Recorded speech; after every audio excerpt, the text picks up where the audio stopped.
সবাই যাতে আমি পড়ে শোনাচ্ছি। বাংলাদেশ জামাতে ইসলামের ফার্স্ট দাবি আগামী ফেব্রুয়ারিতে অনুষ্ঠিত জাতীয় নির্বাচনের পূর্বে জুলাই জাতীয় সনদ বাস্তবায়ন আদেশ জারি ও উক্ত আদেশের উপর গণভোট আয়োজন করা। 2. আগামী জাতীয় নির্বাচনে উভয় প্রক্রিয়া পদ্ধতি চালু করা। 3.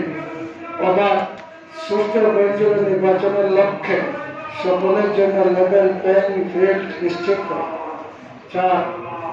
ফ্যাসিস্ট সরকারের সকল জুলুম নির্যাতন গণহত্যা দুর্নীতির বিচার দৃশ্যমান করা। 5. স্বৈরাচারের দূষণ জাতীয় পার্টি ও 14 দলের কার্যক্রম নিষিদ্ধ করা। এই ফার্স্টের দাবি সম্মিলিত স্মারক আমরা এই মুহূর্তে আমাদের সুযোগের সম্মানিত ডিসি মহোদয়ের কাছে আমরা হস্তান্তর করছি।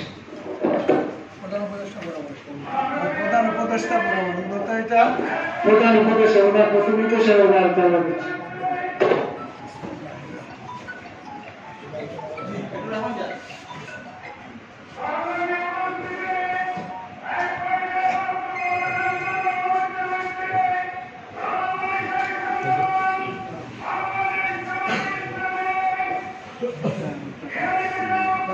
Okay, okay. Thank you.